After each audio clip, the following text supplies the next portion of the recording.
Hi, everybody. Welcome to week 2 of Listing Mania. I don't know about you guys, but what I saw last week just rocked my world. There was so much great information here for people that want to take more listings. We all know that is such an important part of leads, listings, and leverage that we hear so much about from Gary Keller. I'm really excited today to introduce Lori Silver Corsello. She is on the famous Sue Adler team, and Lori is absolutely a powerhouse of a listing agent on the team. And I think Lori, what, 50, 60 listings last year? Yes, so I closed like 34.2 million last year. That's great. That's great. Yeah.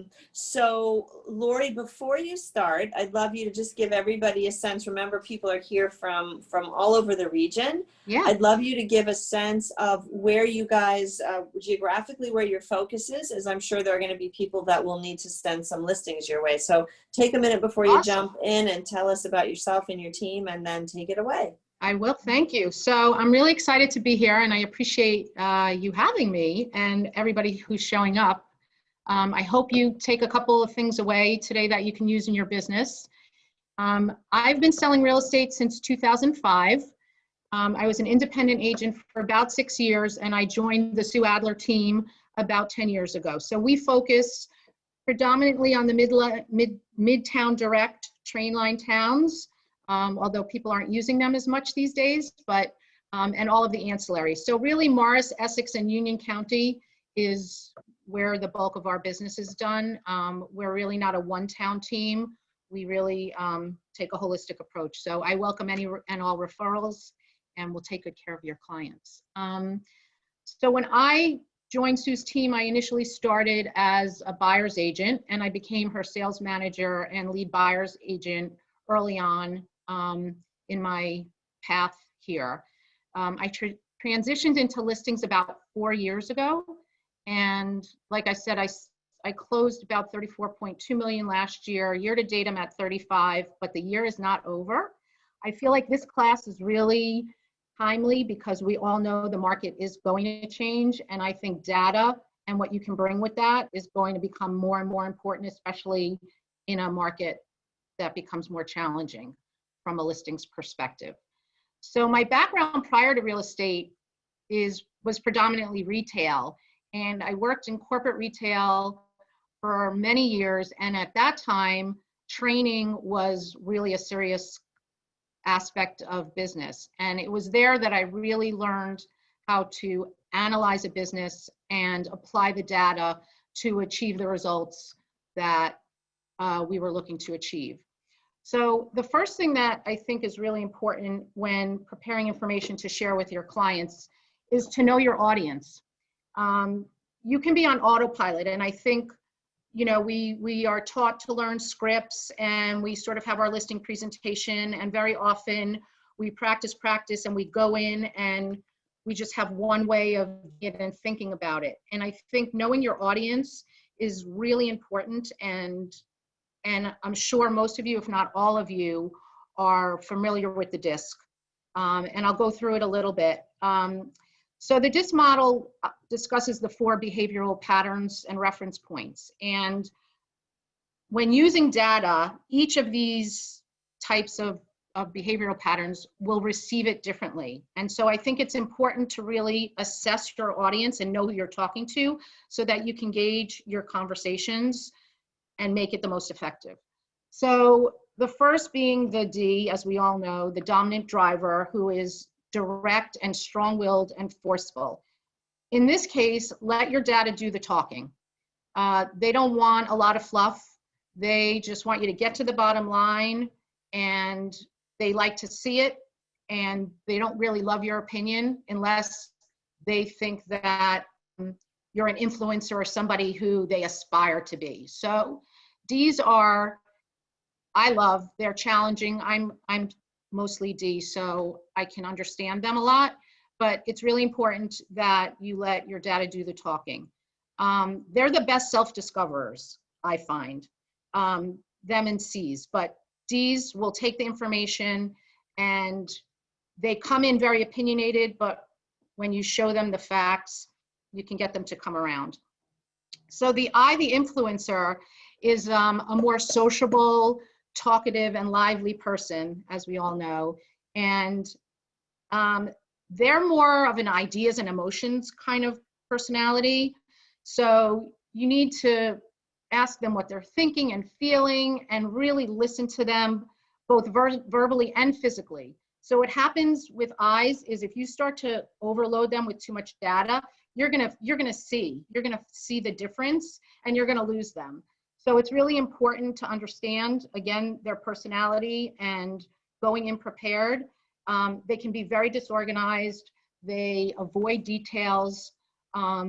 So providing summaries of what you discussed at the meeting and then afterwards in an email maybe format is really helpful, because then they can go back and focus. But keep your information with them really focused, because you'll lose them otherwise.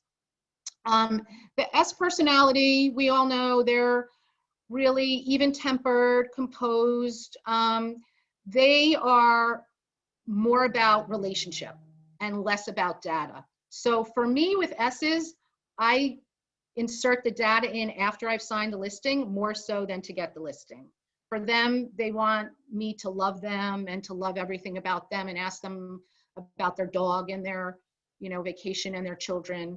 So with S's, if you go in too hard with data from the beginning, they're gonna look for somebody who they feel they can relate to. And then there are the C's, who are my favorite when it comes to data. They generally can't get enough of it, and they're easily impressed with it. So I find that most agents will bring data, but they don't dig deep enough for a C personality. And what I mean by that, they're not gut, they don't make decisions with their gut. They look at the facts and they use those facts to make those decisions. The more you bring with you and pile on for a C, that impresses them really upfront. And again, following up with them, because they're so, I guess, specific, they love to have that information that they can refer back to. Most of the time, they don't like making decisions on the fly and won't just sign with you. Having conversations up front helps that, but certainly they like to review everything and go through it with their spouse and make the decision after the fact. So if you bring it with you and then follow up with the email, I find that to be really helpful. The key to all of this is you need to go in prepared. And because if you're unsure of your objection handling and what's happening in the market and all the questions that they're going to throw at you, you're not going to be a good listener. Going in prepared makes you a good listener, and you can use what they're saying and their body language to successfully insert the data when you need to or not. So don't go in on the fly, because you're going to end up regretting it, whether you use data or not. I think that's just a very true statement for all listing appointments. Does anyone have any questions? I can't really see the chat thing, so I don't. Hey, Lori. Yeah. Could you give everybody, I don't want to turn this into that, but your 2-minute version of how you decide quickly so that you can prepare appropriately if somebody is a D, an I, an S, or a C? So 2 ways. So obviously if you're on the phone making appointment with them, so if you're ISA, and I know I'm speaking to a lot of people who have different structures, which might not apply to everybody.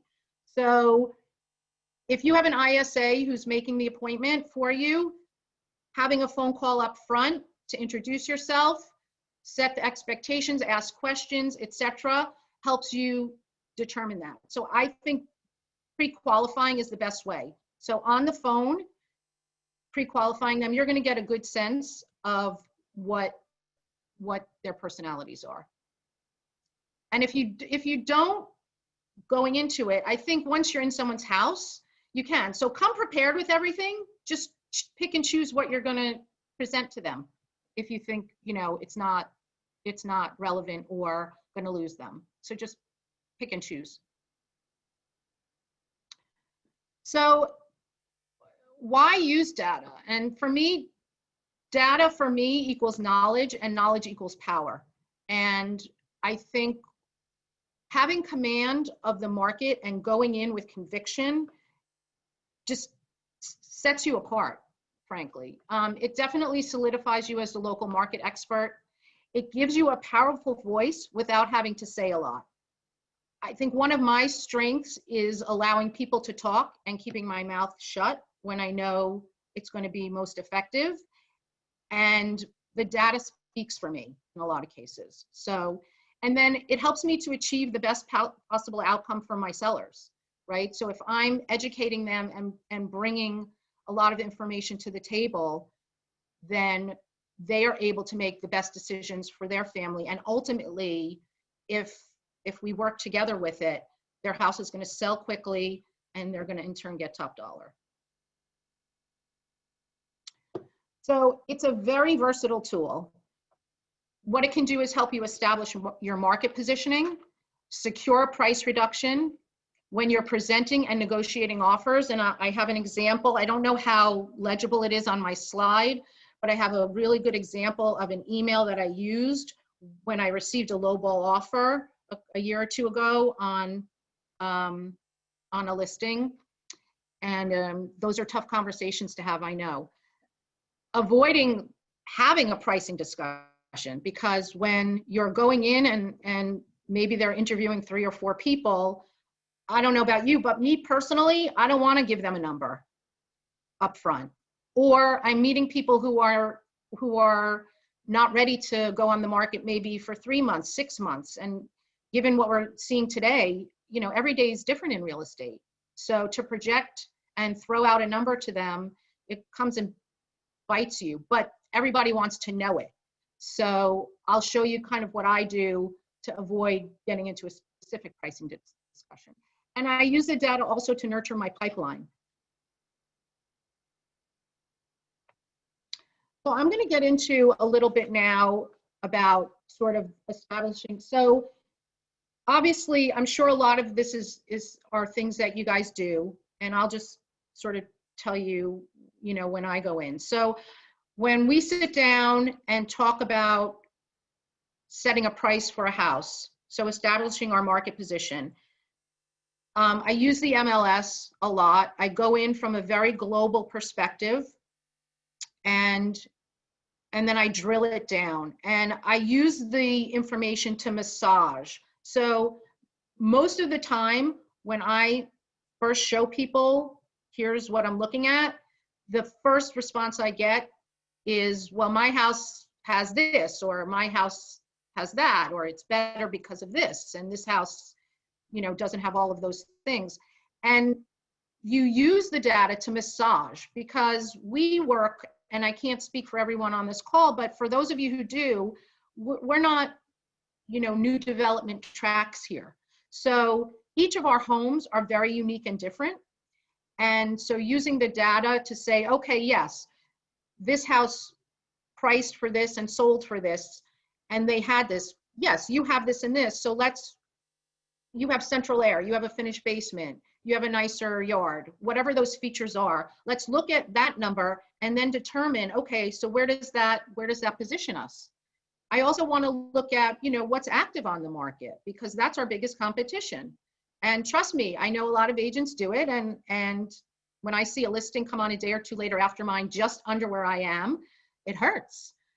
But using the information, so I will go from the global, and then what I will do is I'm going to pull the history for each of the properties so that I can speak to, you know, how long was this house on the market? Was it on the market before? Was it on and off? Have they been chasing the market?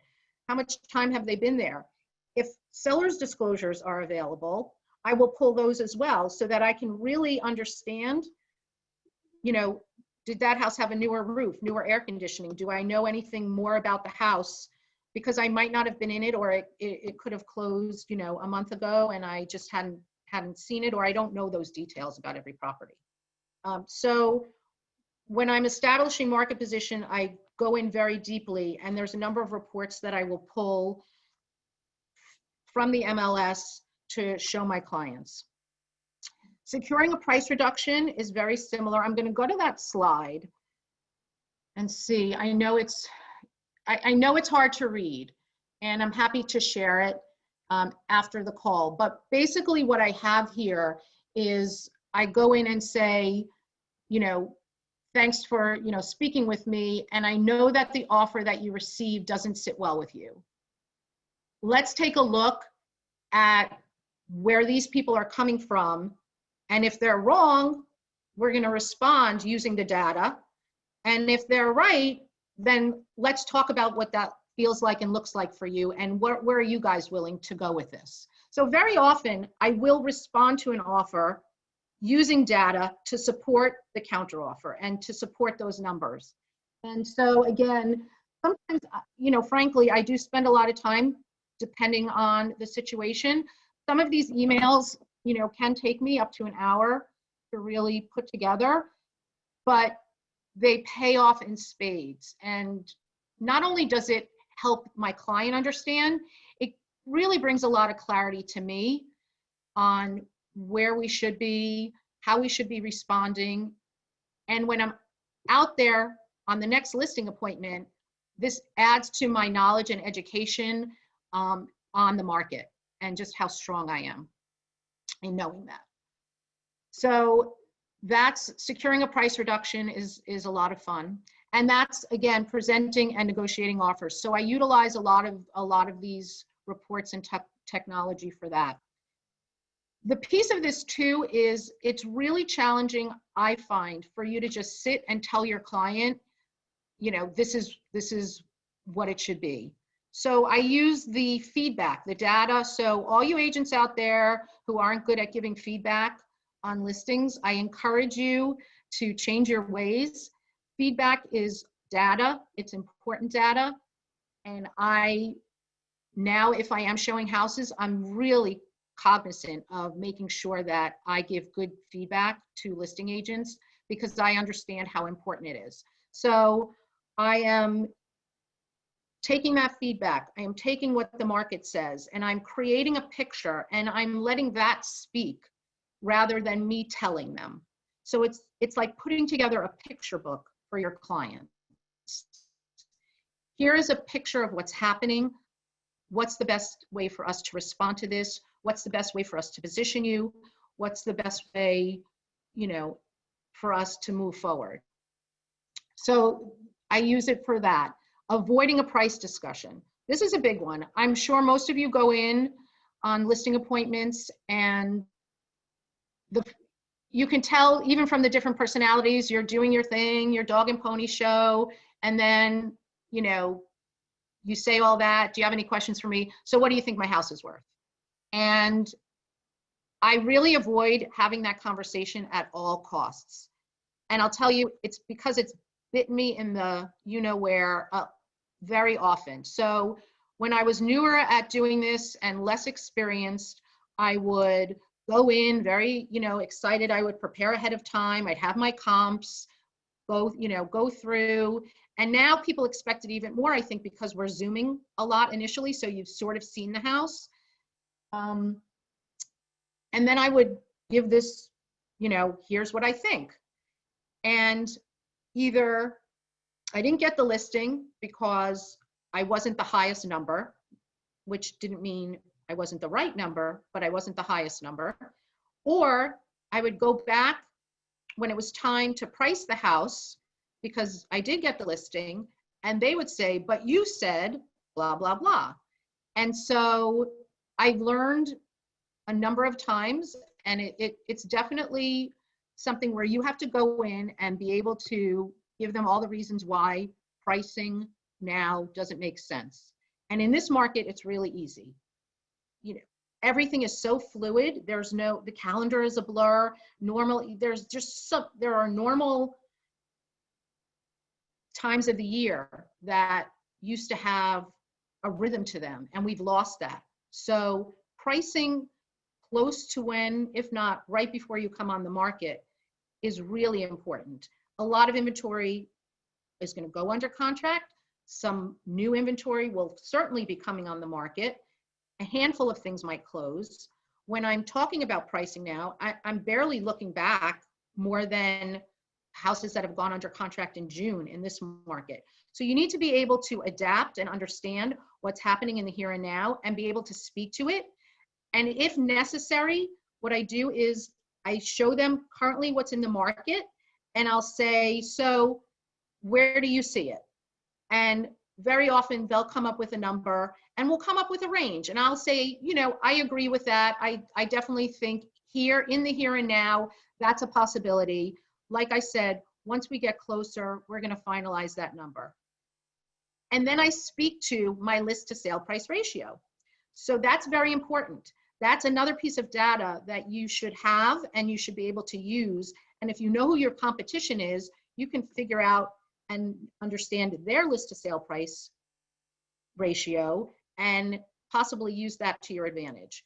So that is also why pricing is so important, because as you build your business and become stronger and stronger and list more properties, having a great list to sales price ratio is going to be a huge benefit for you. So I'm constantly telling people, I put more money in my clients' pockets, and I can show it.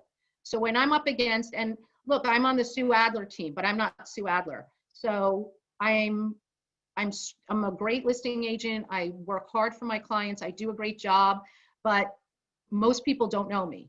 So I have that additional obstacle to overcome for my credibility. So using the data is really important. So if you're newer to doing this, if you're looking to break into a different price point, if you are just wanting to up your game, know your data, you know, work on that, figure it out, and look at who your potential competition is. And even if you don't know, you can bring in who the top agents are in that market and show them if in fact the numbers work for you. So I highly recommend that. Again, you can speak to that and tell stories about how you listed a home and you're expecting multiple offers and you only got one and it was low, and then someone called you the next day, but you use that to leverage and were able to get them the number. So telling stories,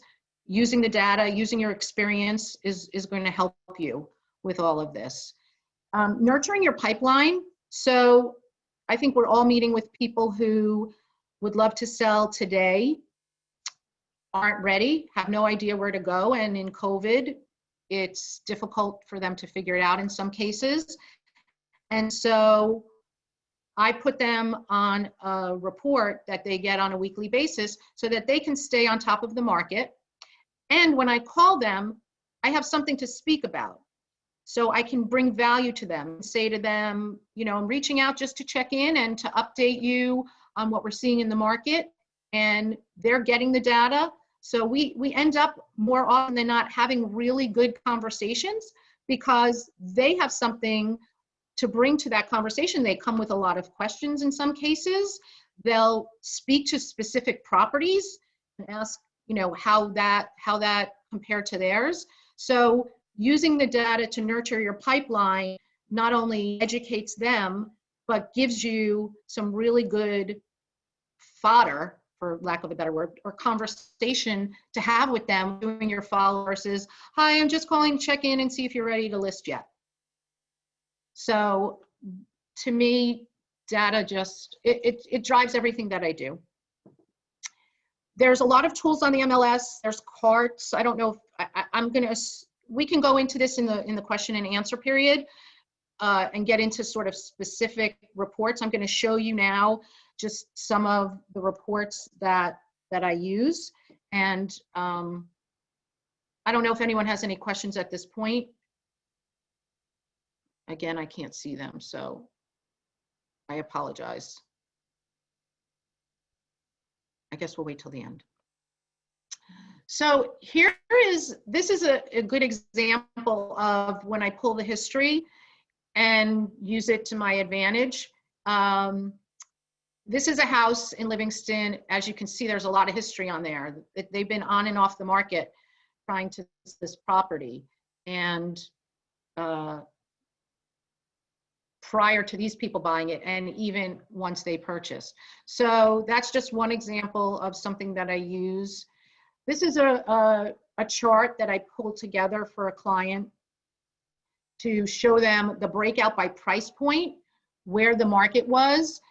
These clients had paid a lot in 2005 for their home and got divorced and wanted to sell their house. And frankly, the market really wasn't supporting at what they were hoping to get. And the interesting piece of it is that I kept feeding them data, and having every conversation I had or every email I sent, I included some piece of data. And ultimately, when the house closed, the seller said to me, they didn't get their ideal number, but they did well.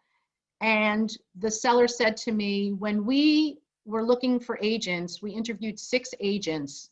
And as soon as I hung up the phone with you, I said to my ex-husband, she is the only person who came to the table with data and stats and information, and hire her. And then ultimately, she said, the process was amazing. You were amazing. The information that you brought to the table every time we communicated was above and beyond, and I couldn't be happier. So all the work that you put in pays off in spades, and that's, you know, a client who will refer me. And if they ever buy houses anywhere again, I'm sure in the area, they'll call me. But this is just, it's great information.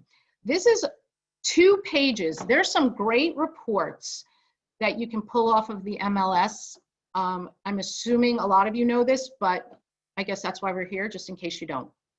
So I pulled this, and I have to just move my, so the one that says Westfield, that is a 1-page document that you could basically pull out for any town within the MLS. And it will give you, right now, August is the latest month that you can pull. But it gives you a really good snapshot of last year versus this year, plus year-to-date data versus last year. And in a nutshell, this, you can be on the phone. So very often when I'm on the phone having conversations, you know, my headset is on, and even if I'm in a Zoom, I am on pulling information as I'm talking to them. So if a brand new first-time caller says, like, what's happening in the market, I can say, oh, well, in Westfield right now, inventory is up, is down X%, but sales are up X%, blah, blah, blah. So this is a great one-page snapshot that I can use, that I can send, and it looks very professional. The other chart is part of, I think it was like 27-page report for the entire county. So this would be Union County. And it breaks it out from single family, townhouse, adult community. If that's, you know, part of what you have in your area, that's great. And again, it speaks to this. I pulled just the single family page because that's really what most of us, the predominant, I think, of what I sell anyway. So it's new listings, pending sales, closed sales, again, year to date or for the month, and then year to date. And it's shiny, and it provides a ton of information, and it literally takes a minute to pull it up. So I highly encourage people to play and go on with all the tools that you have in your arsenal and see what capabilities they have, because you're probably not using them to the extent that you can.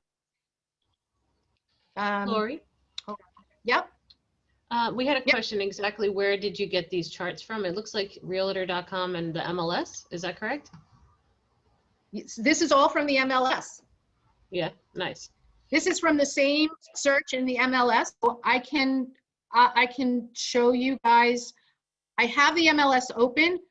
I'm more adept at pulling data than I am at sharing in Zoom, but I will in a minute try to unshare this and share that screen and see if I can show everyone. So I had pulled another slide, but it came out horrible. If any of you use Showing Time, which I think a lot of people use now, there are reports in Showing Time as well that you can pull that speaks to, by price point, how many showings for that entire zip code in the last 30 days they've been getting, or the last 60 days, or the last 90 days. That's another report that I like to pull when I'm speaking to my sellers if we're not getting the traffic we want, if we're getting traffic but no offers, if I'm seeing other homes go under contract, or I'm in one price point and the majority of where the business is in another price point. And I can also try to go and do that. So if you want me to, give me a second, bear with me. Like I said, I'm going to try to, do I have to stop this share to share something else? No? Okay. I don't believe so. So long as it's your main screen, then you Can should you be see okay. that? I Do can you see see the what- MLS. The MLS, beautiful. Mhm. Okay, so if you go into analysis, NJR municipal stats, you select a year, and this goes back. So you can show if somebody says, well, you know, what was it like 3 years ago versus this year? You can do that. So for these purposes, you just go in, you pull your year, you pull your month, you select a county, and you can either do one of two things. You can, what did I do, Berg, whatever. You just click on a town, and there you go. There's your report. You can go in on the bottom here and just click all towns. And here's where you get, this is a 15-page report for Bergen County, and it gives you just a monthly snapshot right there. And then if you go, hold on, there's your single family overview, your townhouse overview, adult overview, new listings, pending sales. I mean, look at this stuff. This is what we pay for. So it's here. It's really easy. The one thing I will say to everyone is only share data if you can explain it, because you're going to send people reports and sometimes people are just going to look at them and go, oh, thank you, that's great. More often than not, they're not going to understand everything and they're going to ask you to explain it. So do not send data that you cannot explain. That's my hard and fast rule for me. And if I don't understand it, but I want to understand it, I learn it and then I send it. So very often I have called, the MLS has a helpline. I use helplines on all of my, you know, they all have it. Showing Time has one, MLS has one, whatever your CRM is has them. Use the helplines or tap into, you know, people who you think are good at this or know this and just ask the questions. Don't not use the data because you don't understand it. Learn how to interpret it so that you can use it to grow your business. I use absorption reports. These are easily pulled as well from the MLS. So very often, not so much now, but when the high end of the market was very soft and I was dealing with homeowners who had high-end listings that weren't selling, absorption reports were my friend. So I could just say, look, there's 3 years worth of inventory. So what are we going to do? Let's talk about it. What's the strategy? I use Otto if you guys are subscribers. So I'm a subscriber. I go to Otto's workshops twice a year. I get the reports. I use the reports. I read the reports, and I'm able to speak to it when I need to. So again, these are just some of what I do. Showing list, again, list to sale price, original list to sale price. The more data in some cases that you give people, the decisions and the answers, I can tell you that I have seen a huge change in my trajectory from when I started using this data and when I started really working predominantly in listings 4 years ago and then really started to pile on the data. the conversations have changed. My pricing conversations now, I'm going to tell you 70 to 80% of the time, my seller says, this is where I think it should be. And it's not me telling them. And very often they come up with a number lower than I have in my head, which I love. And so I always let them speak first. That also allows me to understand what their expectation is. I always, and a lot of times they're going to answer and say, well, that's what we brought you in here for. You're the expert. And I say to them, you're absolutely right. And I brought this data with me and I want to look at it together, and let's look at it and tell me your thoughts. It's not going to sway me one way or another, but it's important for me to understand where you're seeing it so that we can talk about the best strategy. And sometimes, fortunately or unfortunately, that strategy is to price it higher than I'd like to, but then we create a plan and we have an action plan if that doesn't work. So make sure that your seller is committed. I know everyone says don't take overpriced listings, and if they're highly unrealistic and you know that it's going to be a nightmare, then yes, walk away from it. But if you know that ultimately they just need it in their heart of hearts to try it, make sure they buy into a strategy. It's in writing on your contract. They sign it, and you have that in place and you react quickly to it. And again, provide the data to them in that time frame, so when the time comes, they can't look back and say, well, what if, you know, and have all these questions and reasons for why we shouldn't do it. So now let me see if I can get back to, let's see. Okay, so I think for the most part, that's what I have. And I just say, walk softly and carry a lot of data. Let it do the talking for you. Does anyone have any questions?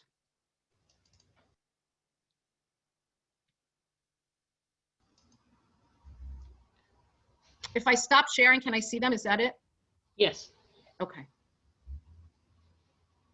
Okay, chat, there we go.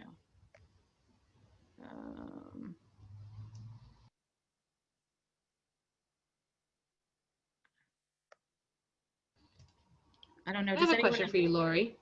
Yeah. So if you were to do a ratio or a percentage of how many listings you get based on the presentation that you provide with data, would you say that they're higher percentage that you get the listing every time, or, you know, does it vary? What do you find? I know you have to diagnose or evaluate the person by their disc, but what do you find works best? Right, so I will tell you 100% of, I believe wholeheartedly that the data and or the knowledge of the data is what helps and ensures that I'm at least at the very top of their list to get the listing. And I'm sure that's the reason that they sign with me, in addition to my wonderful personality. But what I will say is, very often you have a husband and wife. So you have husband and wife, significant other, who are different personalities. So you just need to play to both. And more times than not, at least one of them is more about the data. So I find that if you can be charming and you can educate them and bring a lot of information, then it's a win-win. So it doesn't have to be one exclusive of the other, right? You can still pet their dog and, you know, talk about their kids and their grandchildren while sneaking in, or just using it so you know, and saying it nicely, right? It's sort of how I present it. So I have a client right now who is constantly, not on the market yet, but I'm sending her the updates. So she's constantly sending me emails saying, oh, I saw this one just closed. My house is much better than that. Is my house a good comp to this? And it really isn't. Her house isn't better than that. But I can I know how I need to speak to her, and I can answer her questions and to her personality, and it's still avoid, and I do it very adeptly with her, speaking to her price. And so I think it's huge for me, no question. Thank you. I do have another question here from Karen Gill. She says, what do you send as your weekly report to nurture those prospective buyers and sellers? So I send actives, under contracts, and closed properties. And I send it generally I'll do it within a price range within the town. I rarely will get very specific in terms of streets. I just want them to see the big picture. Lucy asks, how exactly would you respond to that seller who constantly tells you that their house is better when it isn't, especially over email? Yes, so email's really easy. So I didn't even have to respond to that. My response was that, and I have to think back for a second. The way I responded to her was basically that, yes, that is one of the comps that we will review when we price your house. And I'm excited to get going. That was that. That's perfect, right? Yeah. So. Ooh, Mohammed says, what's the best way to secure a 5% listing? Ask for 6. That's perfect. Anyone else have any questions that they'd like to discuss with Laurie? Yes. Hi, Laurie. Hi. Thank you so How are much. you? My apologies for not a polished office look. Please. I'm like in a cave here. I feel like it's. You look fantastic. Okay. Really, I joined later. Thank you for the reminder. Really loved the way how you describe the approach, being very pleasant and delivering a lot of data. You probably gave us all the recipe, like for the wonderful, powerful cocktail that not all of them have the ability. Like I know that I can use data, I just don't get it. I don't get it. Yeah. However, you are confirming once again that being pleasant or having soft skills doesn't bring you to the top of the game. So learning from the best is wonderful. So I want to just cut you off there for a second, because I'm going to tell you that I was a literature major in college. My brain is not math. It is not. I was a business major for a semester. I failed accounting. Economics put me to sleep. So when you look at this, and it's interesting, when I went into retail and I learned how adept I could be, I never had that faith in myself that I had a business head and that I could look at reports and understand them. I think you're selling yourself short, because you are looking at this information every day and you are using it. You're just not thinking about it, and you're not consciously applying it to get the desired results that you want. So I encourage you to sort of take that voice out of your head, because I think anyone here in this room who does what we do and can speak to their market can do this.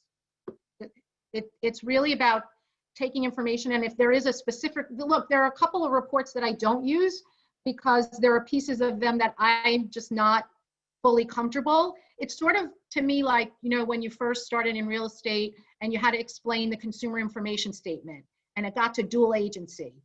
And I feel like that's the one that trips everyone up on how to really explain that the right way. I equate it with this. The more you do it, the better you're going to get and the more comfortable you're going to be. and you'll see. So sorry to interrupt you, but I think you're better at it than you think. Thank you so much, Lori, for inspiration. So step by step, when you know that you have somebody who's ready to sell in, let's say, 6 months, Mm-hmm. what system do you set up and what reports, how do you choose which reports to send to that specific person, in addition to your, maybe general monthly newsletter? Yes. Do So you do it I specific? I'll tell you, there are certain things that are on autopilot, and then there are certain things, and I believe that this is important. So I have a whiteboard, and my whiteboard is my sort of Bible and to-do list. So on my whiteboard, I have all of my actives, my pendings, my closed, but also either things that I've signed or that are coming on later, or my coach has me using the pipeline tracker that is part of KW. And so as part of my follow-up,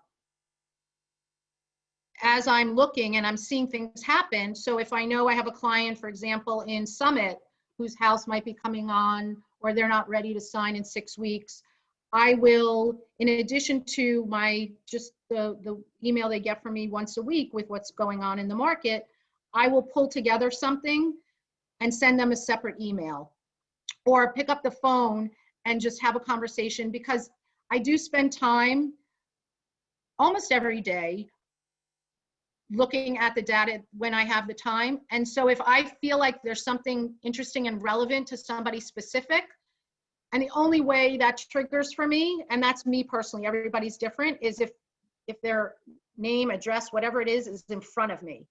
And so, it's just like working with buyers. You have a list of buyers. So when you look at your hot sheets, you're like, oh, that house fits that person. So if I'm, looking at information or just updating some things or having, frankly, conversations, that was another thing that I didn't really talk about. And I appreciate all of you who take my phone calls and talk to me about your listings when I call and ask. And I'm happy to do the same. I think it's really important for us to share with each other when we can, when it's not going to, impact our fiduciary responsibility to our clients. But I gather a lot of information by networking and talking with my peers. And so very often I'll find something out and I'll pick up the phone and call somebody and say, hey, I know this house is coming on in your neighborhood and blah, blah, blah. Or I know this house went under contract and here's what I know about it.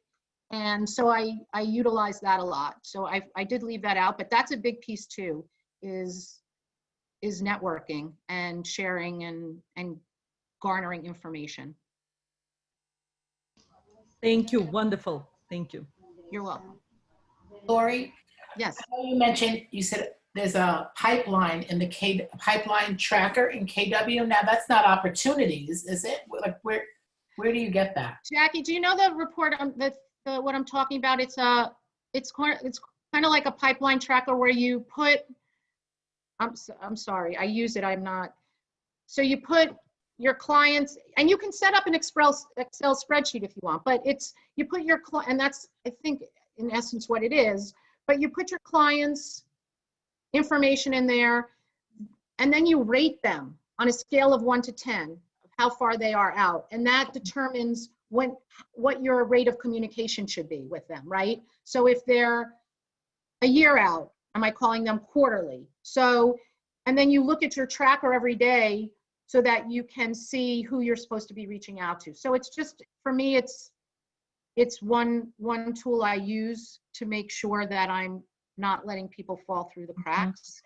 But I'll go back and I'll find it and where it's accessible. But I know it's definitely through KW because I have a MAPS coach and he shared it with me. Okay, thank you. And I know there is a section in Command that you can do this with opportunities, like you were saying, Maureen, where you can put, time frame, budget, and then like in Ron's classes, you can set up tasks and smart plans for yourself to remind yourself, hey, I want to make sure I send out an email, or I want to make sure I give them a call or a text or whatever. Those are some of the ways that you can use it in command for sure.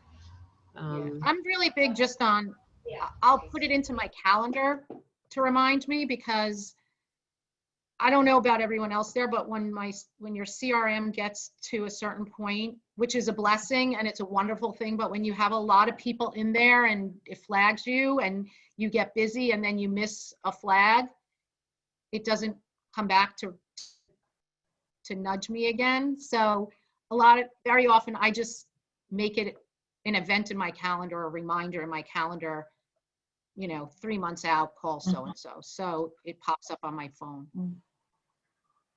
Thank you. We have a couple minutes left. Lori, there were a couple questions in the chat in regards to the 5% showing time. And Okay. I'm not sure what the last one says. Is overcoming a situation with a seller that keeps blowing you off. That one seems a little more difficult. So listen, people blow me off all the time. You're not alone. I think that happens to all of us. So I chase them down for as much, as I can. I keep reaching out. I send them information, but I don't waste my energy a lot on people who aren't interested in talking to me, because I want to produce. And so they are on my radar. Again, I reach out, I'll send them information, but if I have to really, really chase someone, then I'd rather find the person who's willing and who's motivated and who wants to talk to me. So I don't know if that helps, but.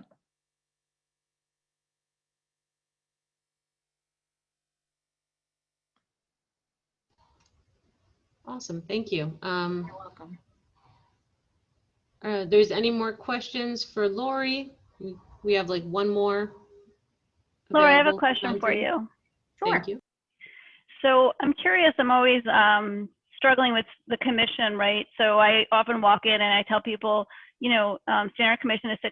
And sometimes I catch myself before I say, like, that's the rack rate on the back of the hotel door. And I just put the paper in front of them and that works. I wonder if you've ever felt like charging 6%, or maybe they signed 6 and you knew you only needed to pay out 2.5 because you were taking a big reload hit. If you ever feel like it's cost you a referral, like, is it always a good idea to go for that? Or sometimes you think, well. I'll tell you why not. Because if I net my clients more money than someone who's discounting, then it ultimately doesn't matter and they'll refer me. Yeah. And I generally can say that I do that. And that's what, and that's because I bring the information to the table for them and the service, frankly. And so I don't think that's cost me any referrals. Yeah.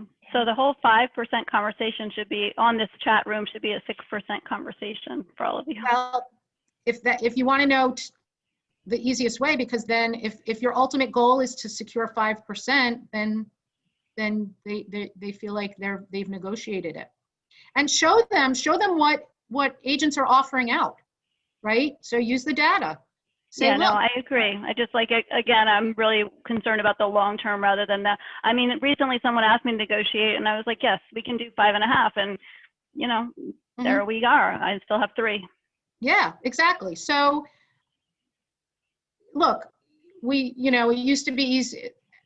Things change, but I believe that when you bring, you bring the value. So if you're netting your clients the money and giving them the service, because we all know, and I think the referral comes from most of these transactions don't just happen easily. There's a lot of work to get from contract to close and to keep it together and to get to the finish line. And I think once a seller experiences that, their view is a lot different than when they came in. So on the back end, when they're referring, they communicate that experience to their clients. And I've met with people who have said, oh, my friend sold their house and they got over asking, and then the buyer just came back and like beat them up, and they had to give back like tens of thousands of dollars in inspection or whatever. So I think most sellers recognize that it's a tough world out there when you're selling your house. And if they don't, you got to tell them.